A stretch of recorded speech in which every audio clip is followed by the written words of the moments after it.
The Legend of Zelda Tears of the Kingdom is an amazing game.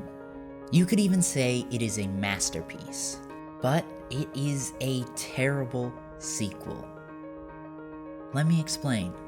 This video will contain spoilers for not only the story, but also any new gameplay mechanics, enemies, items. It's all on the table, so if you don't want to know anything, add this to your watch later and come back when you can. So a couple things before we really dive into this video, just so you kind of know where I'm coming from. At this current time, I have not beaten Tears of the Kingdom, and maybe my opinions might change by the time I have beaten it. Right now, I've logged roughly 25 hours into the game. I have beaten about 45 shrines. I think I've collected about 16 Korok seeds. I have beaten 2 of the temples, being the wind and water temples.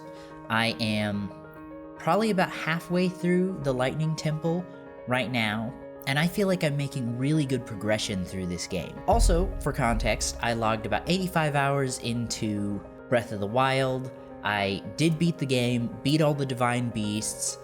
I beat about 65, 66 shrines. I collected about 45 Korok seeds, and I really loved this game. But as we move forward, I'm going to be talking about the shrines and the Koroks, and I think it's important to consider the fact that I didn't even collect a 10th of the Korok seeds, and I barely beat over half of the shrines. And I was able to beat the game pretty easily. That final fight against Ganon, I think I did it once, maybe twice, and that was without a lot of the upgrades that the game gives you. So just something to be thinking about. Also, I totally understand that a lot of people really love this game. Like I said, it is a masterpiece. But at the end of the day, there are some issues that I had with the game, and I just don't want to pretend like they aren't there or that I'm 100% loving the game just because of the hype train, you know? It's there. This game is good. But there are some things we need to talk about. Also, this is a sequel, and sequels are supposed to play off of the first game. So I think a lot of my complaints are going to be personal issues that I have and not actual issues with the game. A lot of you probably love the things that I've really disliked, and that's totally okay. I have my opinion, you have yours, and at the end of the day, we both still really love this game. Also, all the gameplay you're seeing is from the live streams that I've been doing. I stream here on YouTube, on this channel, almost every day, and I'm gonna be streaming almost every day until I beat this game. So feel free to stop on by and let's talk about this game.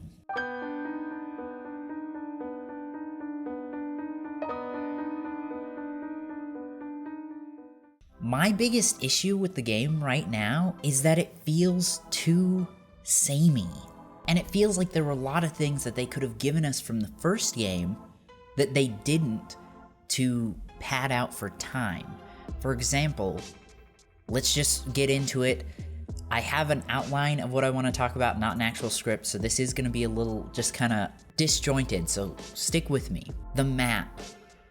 The map of this game is, I think, 2.5 times larger than the map of the first game, which is amazing. That's so cool. But the fact that those of us that beat the first game, played the first game, have to go back and rediscover sections of the map that we already did in the first game, like I said, just makes it feel like it's padding out for time. I know that so many of you love this feature, and I really am happy for you, but it really has hurt my enjoyment having to go around and re-unlock regions that I unlocked in the first game.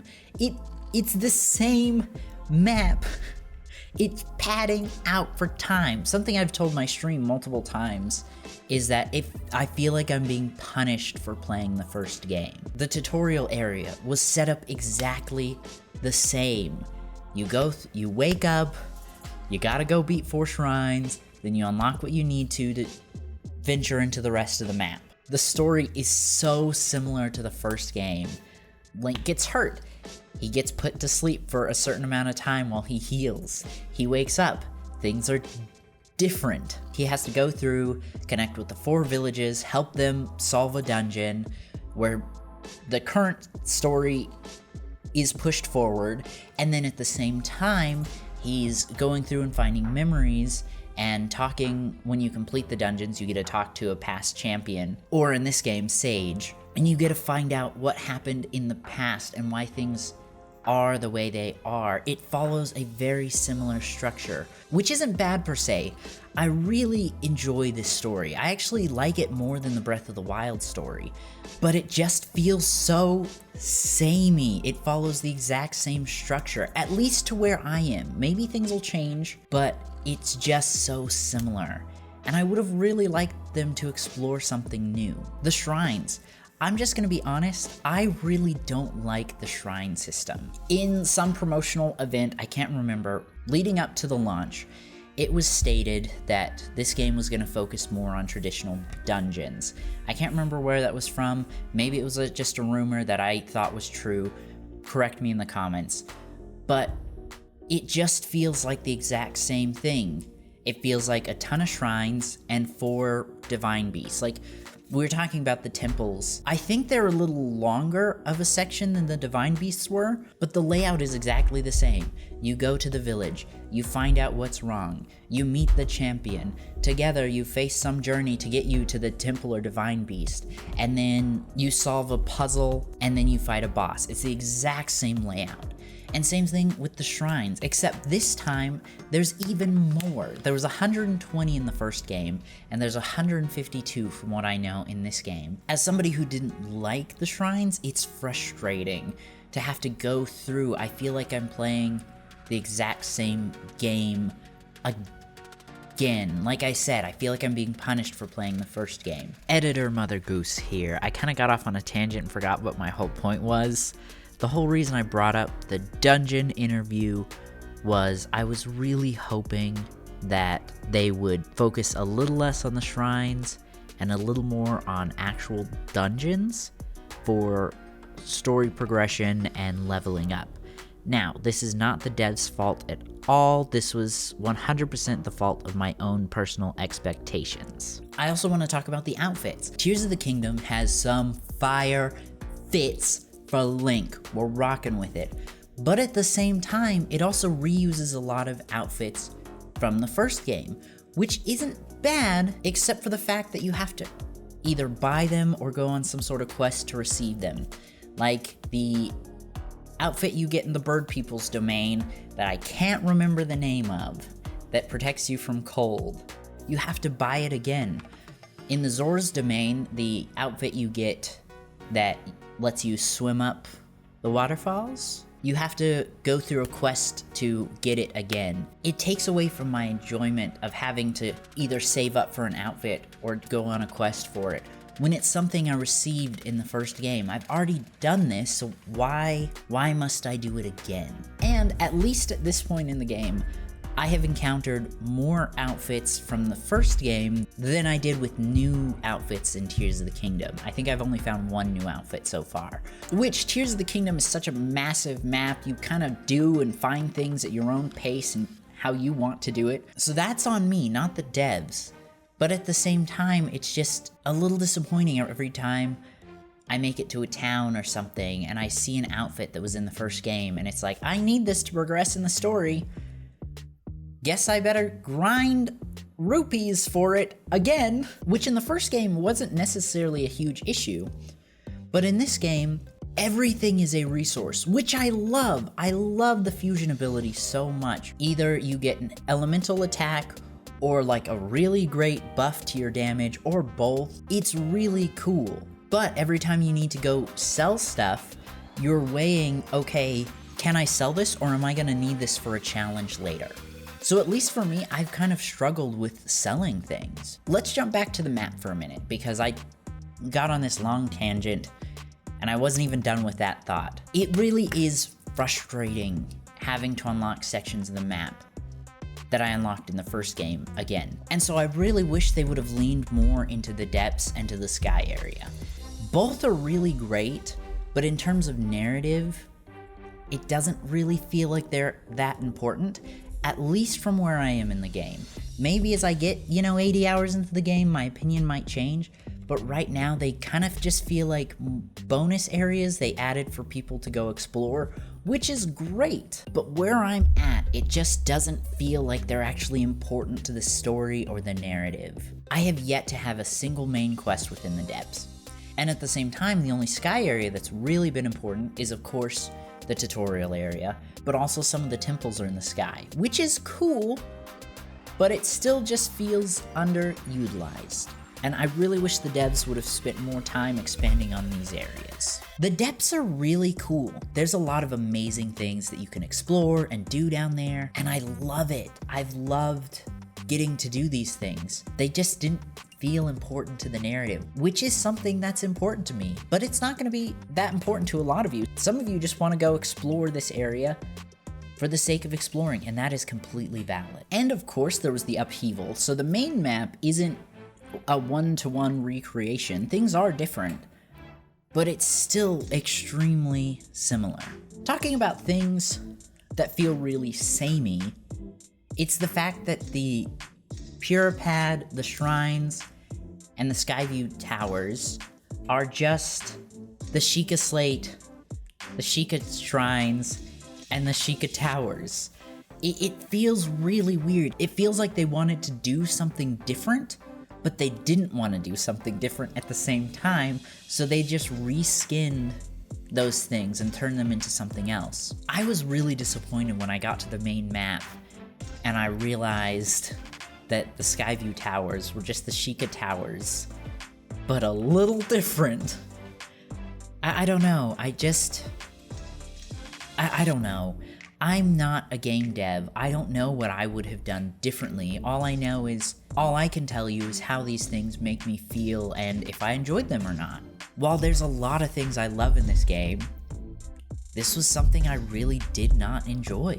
And talking about the towers, Pure Pad, and shrines just being reskinned, there doesn't really seem to be a big lore explanation for any of these things. So let's just take a minute and talk about what we do know. From the first game, correct me if I'm wrong, but the champion spirits within the divine beasts and the king were laid to rest and moved on from this world, so it makes sense that the divine beasts aren't there, and that we don't have the abilities attached to them. Zelda even says that one of the divine beasts, I think the one within the Zoro domain, correct me if I'm wrong again, had stopped working. So that makes sense. We know that the guardians were dismantled, which makes sense. I would have done the same thing, because we see that their legs are used within the Skyview Towers. And again, maybe there's some lore stuff I haven't got to yet, but it's just weird that all this Sheikah technology is gone and we don't really have an explanation for it. So a couple things and a couple theories I've seen online.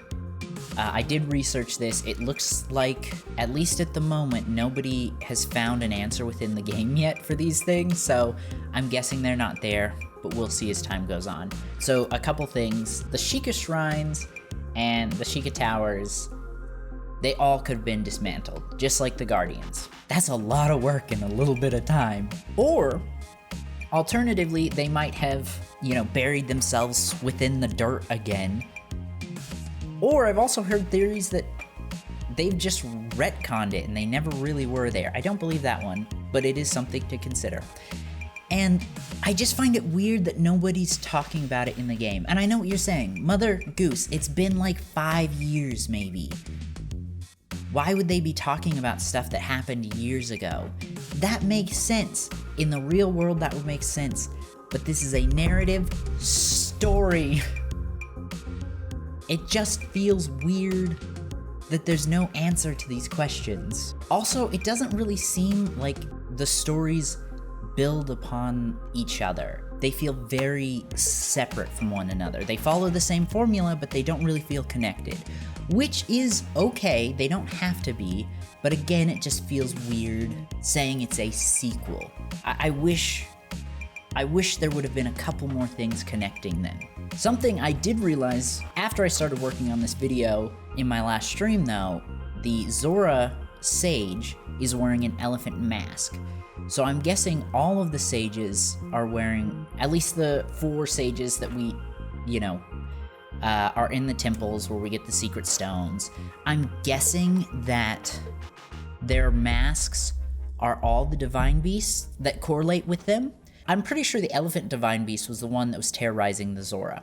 Again, correct me if I'm wrong. So that would be a really cool detail. I just haven't gotten enough into the game yet to actually see if that's true or not. Something that I felt in terms of like lore and story and stuff is that this feels almost more like an alternate timeline. I know it's not, because we meet characters that were in the first game. They've clearly had a relationship. We see the guardian legs. There are things like that. But because the stories follow the exact same narrative beats and structure, and the fact that the towers are just reskins of each other, the shrines are just reskins of each other, the pad and slate are just a reskin of one another, it feels like 2 different tellings of the same story. And this is something that a lot of old school Zelda fans might remember, is before we got the official timeline, there was a theory that all of the Zelda games were the exact same event, just told from different perspectives. It was a legend,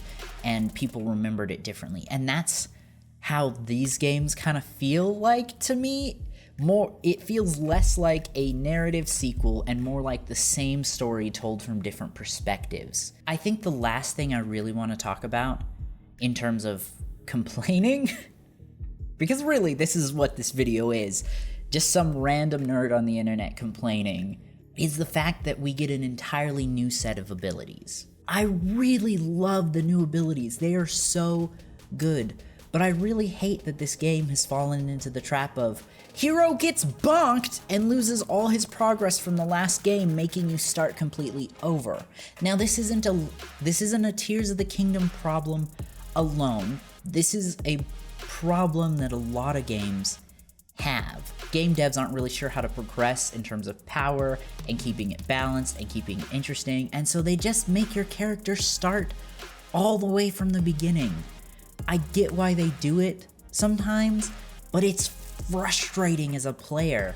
It's frustrating going from the end of Breath of the Wild, where I have all these cool abilities, all this cool armor, all of these hearts, multiple stamina wheels, to go back to nothing. I don't know, some people have loved it. It just personally wasn't necessarily for me. Also, I think some of the reasons that I'm feeling the way I am is because I just beat Jedi Survivor recently, and that game was a masterpiece. It was, I think, the best example of what a sequel should be. The narratives match up, they connect. They feel like separate stories, they feel like unique stories, but at the same time, they feel connected. The events of the first game actually matter to what's happening in the second one. And then we're talking about abilities here. From the get-go, Cal Kestis, you have all of his abilities. His double jump, the wall running, the force push and pull. The only ability that was a little different was his freeze time. You still had it, they just changed it a little bit. But then from there, they gave you more abilities, like an air dash, a grappling hook, a force levitate, and a force like push down. And they gave you a gun. A freaking gun. Also, you had both lightsaber stances from the first game, right from the get-go, and you unlocked more. And so it just felt like it built upon the first game, not made you completely restart. And so it was kind of frustrating going from that, where the story and the abilities and everything just felt like an improvement, to this game where it's just like, oh yeah, either things are completely different or it's exactly the same, we just put a new coat of paint on it. So I don't know. Like I said, I think that's one reason I've been feeling this way. Both games are amazing. Tears of the Kingdom and Jedi Survivor, I think, are the best games released this year. But at the moment, I would put Jedi Survivor above Tears of the Kingdom. But that might change by the time I actually beat the game. And who knows, maybe they're gonna pull a God of War where Link does have the Sheikah Slate, and he is gonna get all of those abilities later in the game. Like Kratos got his blades, whose name is slipping. I want to say Chaos Blades, but I feel like that's wrong. He had it the whole time, he just didn't want to use it. He hits this narrative moment where he's like, okay, I need to. So we could get something like that in Tears of the Kingdom. Like I said, I'm only about 25 hours in, so I can't act like I know everything. But it doesn't feel like that's gonna happen. I haven't heard any news on it. I haven't heard any reviewers talk about it. So I doubt it. It's just something I wanted to bring up in case I am wrong. But imagine how fun this game would have been. Which it is fun. It's very fun. But imagine how fun it would have been if you could have had all of his new abilities plus all of his old abilities, right? And just imagine, there's so much you can do with this game, but now imagine you're comboing it off with those old abilities. I understand why they took the hearts away. They wanted players to feel weak at the beginning. They wanted you to progress through the shrines again, but at least have let us keep our abilities, man. I don't know. I just miss them, and there are moments where I'm like, man, I really wish I could use like the time freeze ability and combo it off with some of the new abilities. Like imagine the time freeze ability. I'm sorry, I should have done research on what all these things are. I didn't know I was gonna get this deep into it. Imagine you stop it, you're hitting it right, so you get the little red arrow, the momentum building so you can toss it, and then you use the Ultra Hand to lift it into the air and change the angle and then launch it. That's just the first thing that came to mind. I do think the new abilities are better, but I still miss the old ones.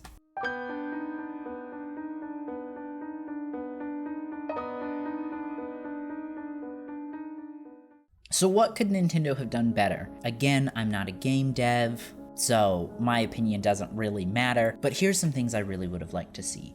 For example, if you played the first game, an option to have the Hyrule, like, middle section map unlocked would have been really nice. And again, that's locked behind if you played the first game, and maybe they could have even done it as they looked into your files and saw what regions you had unlocked. If you had them unlocked in the first game, you had them unlocked in the second game. And that way, for players who didn't finish unlocking the whole map, could still go do that. And new players who never played the game before would still have this experience of going and exploring the map again. Like I've said, this is my, I think, probably #1 complaint, just because it feels like it's padding for time. It makes me feel like I'm doing something I already did just to artificially stretch out the length of the game. And I know this is possible. You wanna know how I know it's possible? Because they did it with the horses. They did it with the horses. All of your horses that are registered to the stable in Breath of the Wild are available within Tears of the Kingdom. So if they could do it with them, they could have done it with the map. Maybe, I'm not a game dev, but it feels possible. I would have loved to have seen more unique outfits. I think just toss away all the old ones, give us all new outfits, or give us like updated versions, like the Zora swimming outfit. Styles change over time. They could have gave us something different. They could have gave us the same outfit, just visually changed it a little bit. Make it feel like it was something new. Make it feel worth getting. Like again, it just felt like stuff like this is padding out for time. It's not fun. It's actually really frustrating having to go in and complete side quests essentially, or grind for items that I did in the first game. I think personally I would have preferred if the depths and the sky area were the focus for the story. Like I said, it just feels so samey. You follow the exact same narrative structure in the main quest. Go to each of the villages, there's a problem, you talk to people, you find a champion, you go solve a dungeon or a divine beast. It would have been really cool if these main quests were focused within the depths, so they were focused in the sky area, and kept a lot of the side quests focused more on the main Hyrule map. This game needs to be a sequel, but it just feels weird when these things are beat for beat the same. And again, I'm only 25 hours into the game. Maybe the depths and the sky area do play a really big part later. I just haven't seen anything yet. And I think they should have kept some Sheikah technology. I don't know exactly how they could have done it. Maybe in one area of the map, there is a Sheikah tower that you see them tearing down or something. Let us keep our abilities from the first game, please. Or like, give us just like a lore bit, like somebody saying, man, it's so weird that 3 years ago, all those towers popped up into the sky, and then after Ganon was defeated, they went back into the ground. Just something, anything, to make the stories feel a little more connected. Because like I said, it's really weird. It's weird that the Sheikah technology's just gone. In my humble opinion, of course. I don't know. These are complaints that I have had with the game. But at the same time, Tears of the Kingdom does improve on the first game a lot. To give credit where credit is due, there's a lot of like quality of life features that are just so nice. Like the fact that you can save recipes.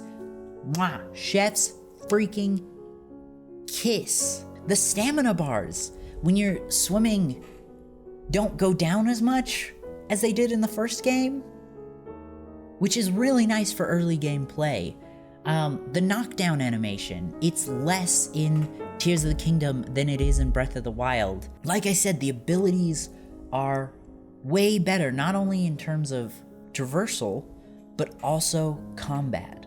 Like I said, the story, even though they do feel super similar, is a lot more engaging this time around. I am so much more invested. Combat feels great. Traversal, besides the stupid towers, is still really fun.